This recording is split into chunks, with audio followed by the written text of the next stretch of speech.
So, we've been going through the book of Acts for a long time.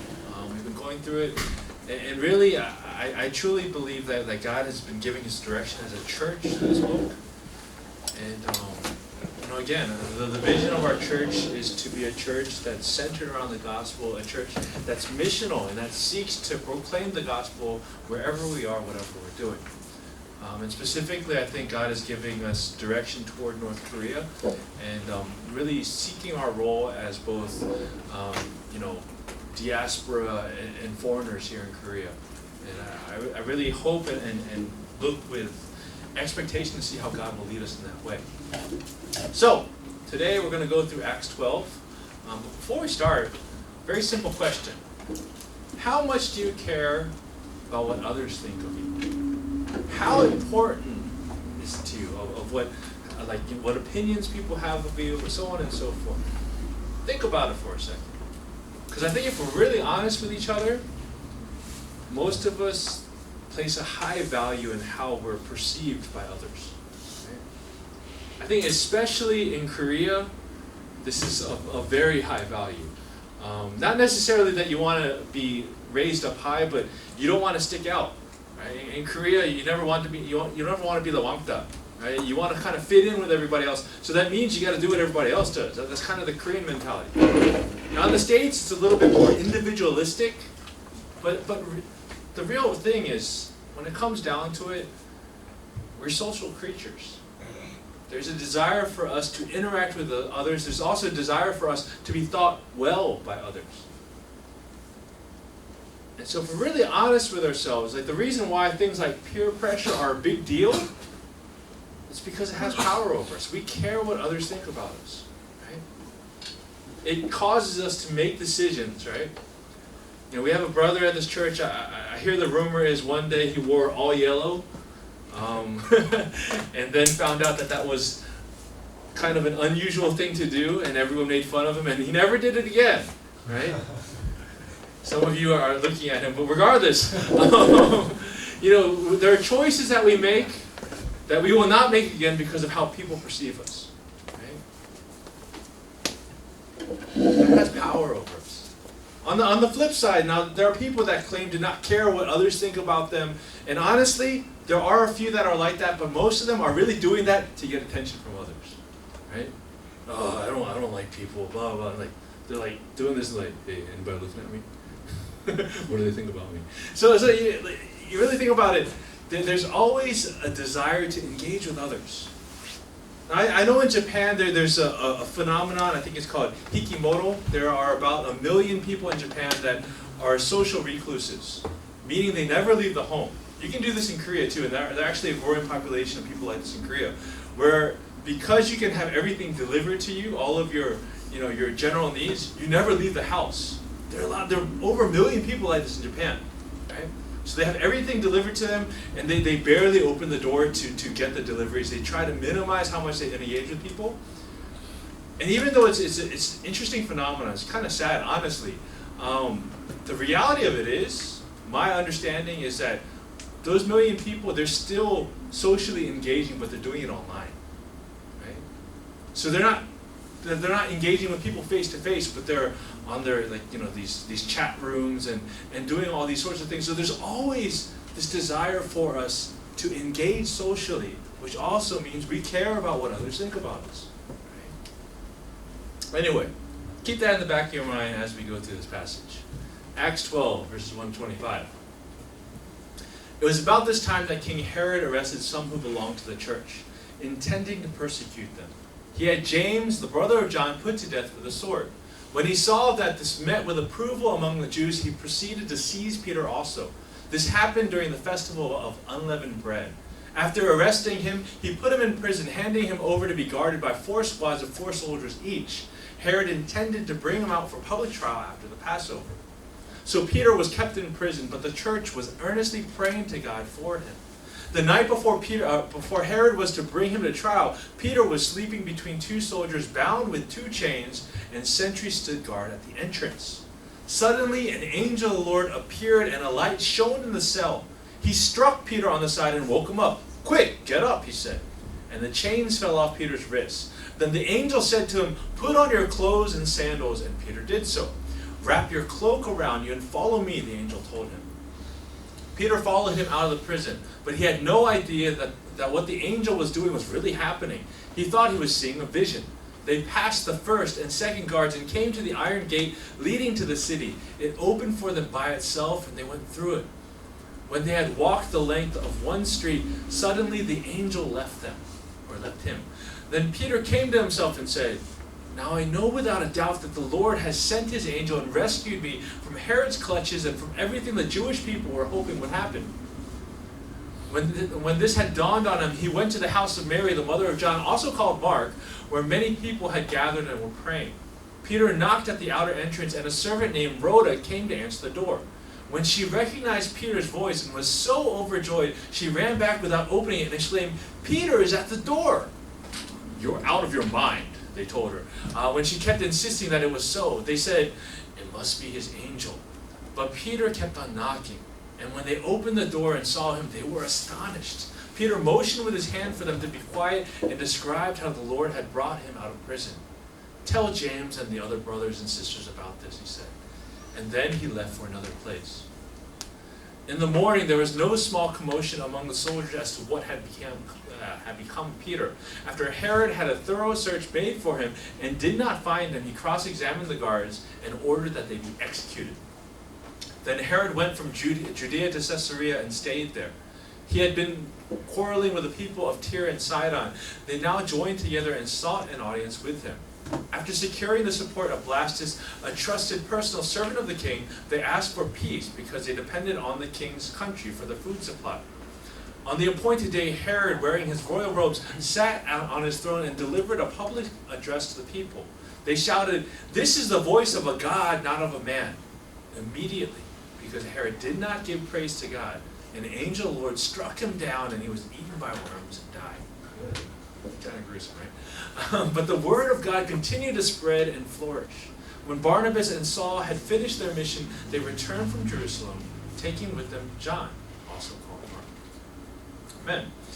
So, with this passage, we have King Herod gets involved.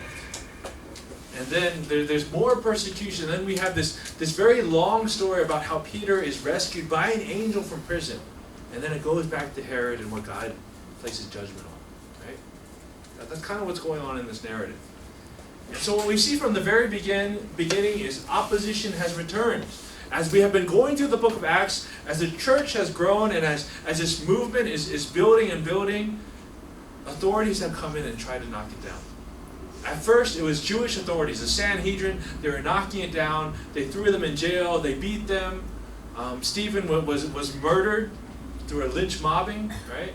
And so we're seeing things escalate, but this is at a higher level. This is a king, right? Before, it was the people that were governing the Jews, but now it's the king over all of Judea, King Herod. I'll get back to him in a second. Right? The only other level above this would be the emperor himself. So things have gone up to another level. Things are much more serious, and as you can see in the passage, the Christians are afraid. They know that this is now life and death, and they know that they're all at risk. Before we saw that most of the persecution was on the Hellenists, now it's on everybody, and now they're specifically targeting the leaders. They start with James, and then they go after Peter. Right? So things have gotten really serious. That's the context that we're in today. But even in the midst of it, what the passage is trying to show us, and I'm going to go through very broad strokes first, is that we should never lose hope. You know, when Peter shows up and he's knocking on the door and Rhoda gets excited and doesn't open the door, they question whether what she's saying is truth because they don't expect to ever see him again. They were expecting him to die the next day. They were expecting an execution. And they kind of given up hope that God would provide.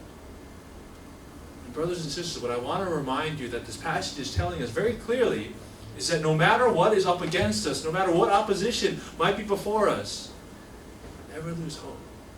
God is more powerful than any authority on earth. Herod was another level higher than the Sanhedrin, right? This is a big deal that Herod's getting involved, but God is still more powerful than Herod. And further on, you see you might be confused because you see James die and then you see James mentioned again. You're like, who? What are they talking about? It's actually two different Jameses, right? So there's James, the brother of John. There's also James, the brother of Jesus. One of the author of one of my favorite books of the Bible. And actually the main leader of the Church of Jerusalem, this is actually the point where he rises up and becomes that leader.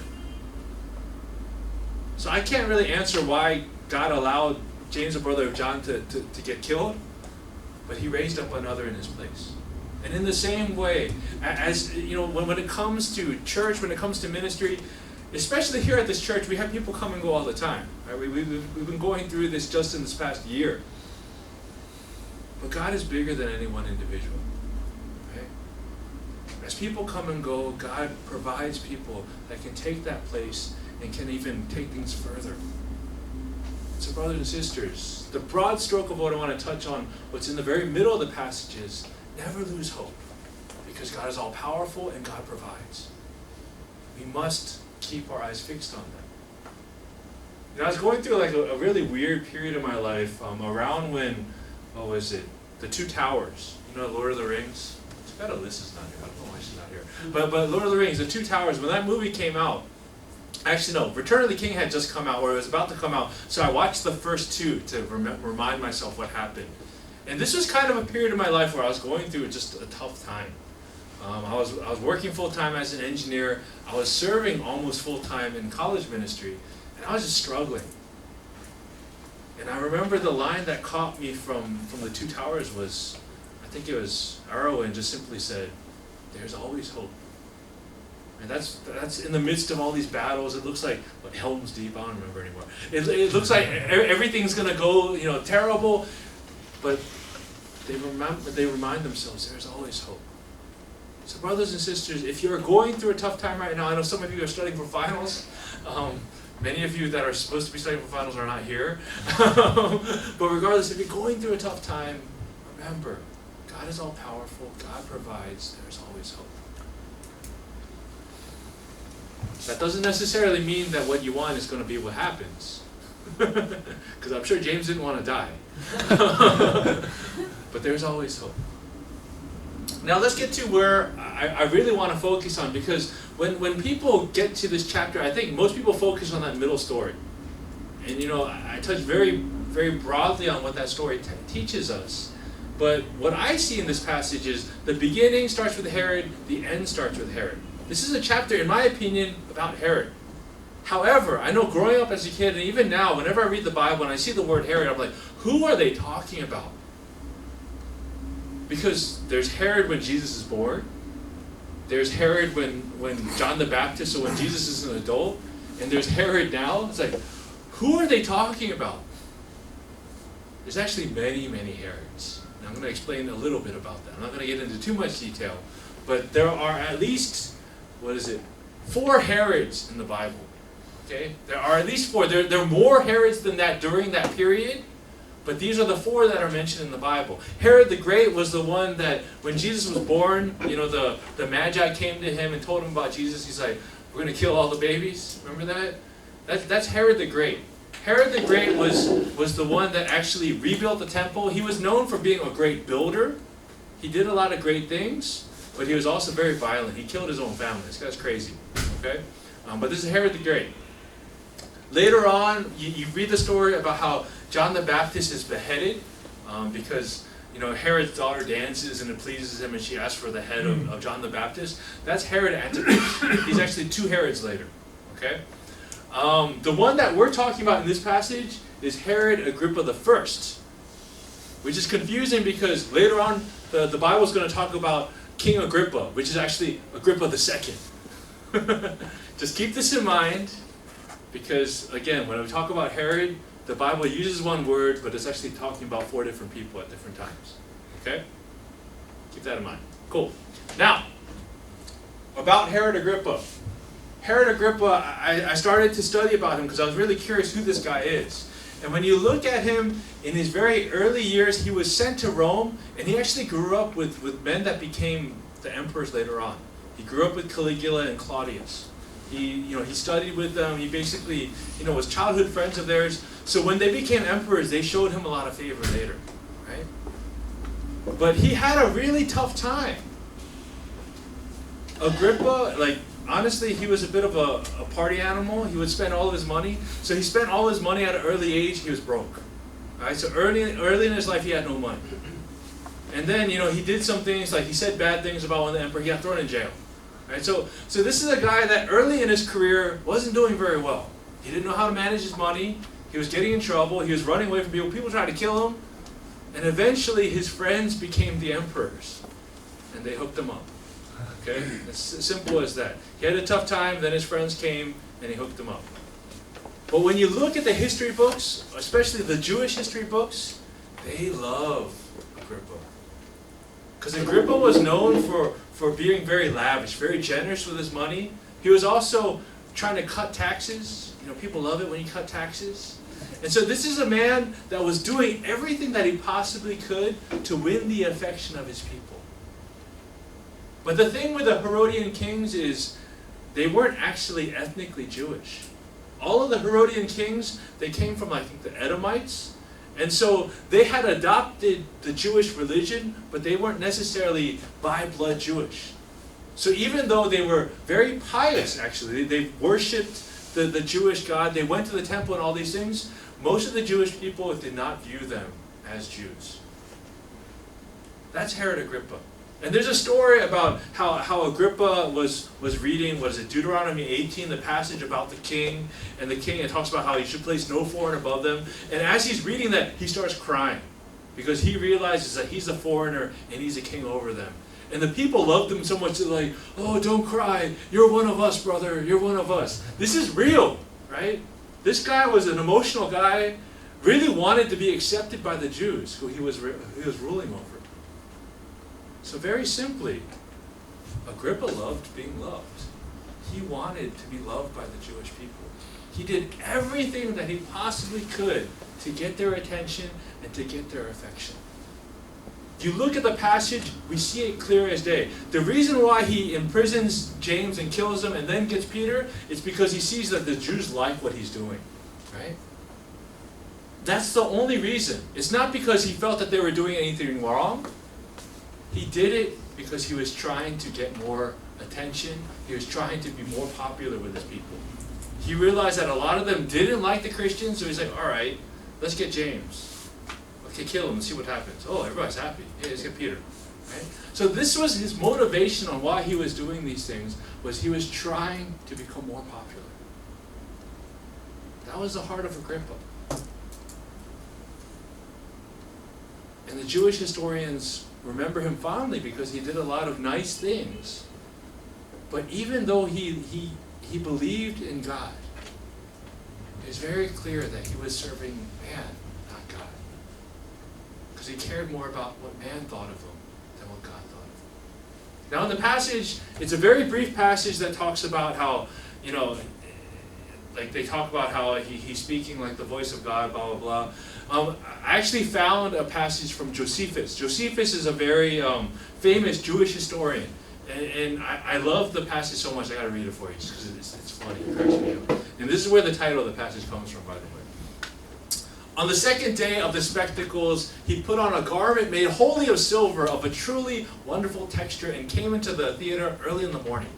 There the silver of his garment, being illuminated by the fresh reflection of the sun's rays, shone out in a wonderful manner, and was so resplendent as to spread all over those that looked intently upon him. He was wearing this really bling-bling jacket, man. It's just catching everybody's attention, right? Presently, his flatterers cried out, one from one place and another from another, though not for his good, that he was a god. And they added, be thou merciful to us, for although we have hitherto reverenced thee only as a man, yet shall we henceforth own thee as superior to mortal nature. Very long way of saying you're God, right? Upon this, the king neither rebuked them nor rejected their impious flattery. But he shortly afterward looked up and saw an owl sitting on a certain rope over his head, and immediately understood that this bird was a messenger of ill tidings, just as it had once been the messenger of good tidings to him, and fell into the deepest sorrow. If you go back into his history, when he found out he was going to become king, he saw an owl, right? And that was like a message that he was going to become king. But he was warned that if he ever saw the owl again, that meant he was going to die. That's why he knew this. So weird story. Anyway, a severe pain arose in his belly, striking with the most violent intensity. He therefore looked upon his friends and said, I, whom you call a god, am commanded presently to depart this life, while Providence thus reproves of the lying words you just now said to me. And I, who was by you called immortal, am immediately to be hurried away by death. But I am bound to accept what Providence allots as it pleases God, for we have by no means lived ill, but in a splendid and happy manner. This guy's a total drama queen, right? And he's like, he feels something in his stomach, he's like, I'm about to die.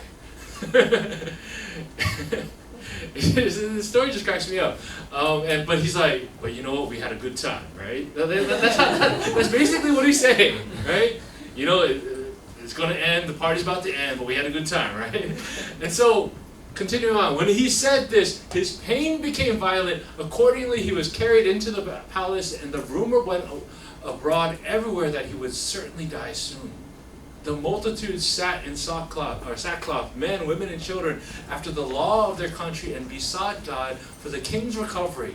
All places were also full of mourning and lamentation. Now the king rested in a high chamber, and as he saw them below lying prostrate on the ground, he could not keep himself from weeping. And when he had been quite worn out by the pain in his belly for 5 days, he departed this life, being in the 54th year of his age, and in the 7th year of his reign. Brothers and sisters, I too have felt such pain in my belly. And were it not for modern medicine, I might have made the same conclusion as him. But it just cracks me up, right? The Bible speaks very simply, like, you know, an angel strikes him down, he's eaten by worms, right? But Josephus, you know, I know my cousin had stomach problems last night. This is basically what he had, right? But it just cracks me up. This vivid picture of this king who desired the affection of his people, basically killed by diarrhea, right? Man, it's no joke back then. But anyway, this is the story of Agrippa. This is a man that desired the affection of his people, that basically did whatever he thought would get him more attention by them. He still believed in God, but he didn't follow God. And this is what God does. Now, I'm not telling you that this is license for us to, you know, like if anyone treats us poorly, to be like, uh-oh. You're gonna be eaten by worms soon, man. God's gonna show up, man. You better be careful. That doesn't mean that God's gonna exercise his judgment on other people today. But the story or the lesson that it does teach us is that, you know, if we care so much about what others do, if we care so much that it forces us to make certain decisions, to do certain things that we know might not necessarily be right, or to prevent us from doing things that we know to be right, then are we not falling under the same curse that Agrippa was under? Are we walking in obedience to God? Are we doing what pleases others? That's the question. That's the question I raise to you. That's the question I want us to struggle with. Is who are we following?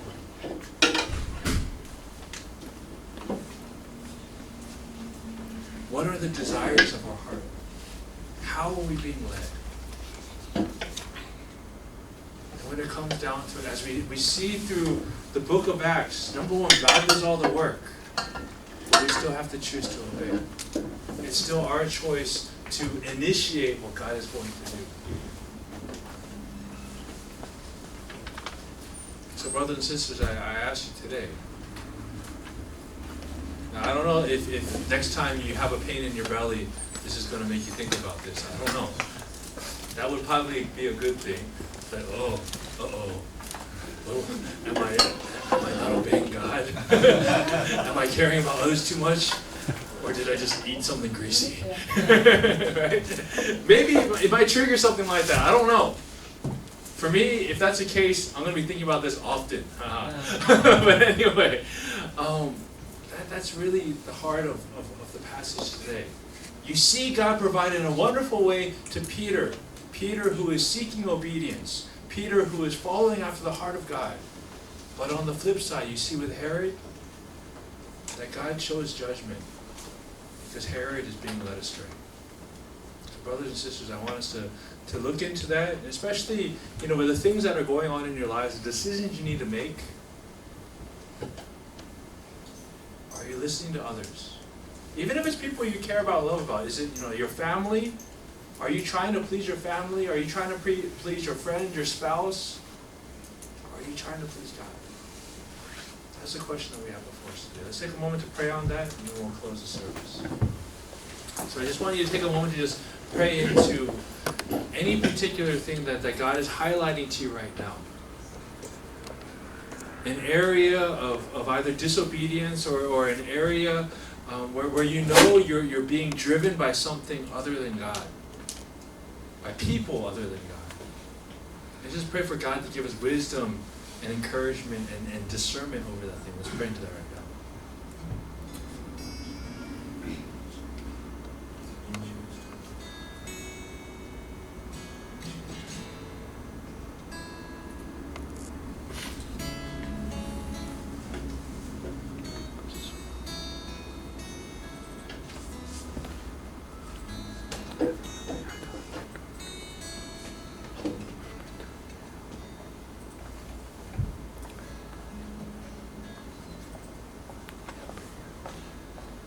Father, remind us that you are all powerful and that you can provide in supernatural ways if necessary.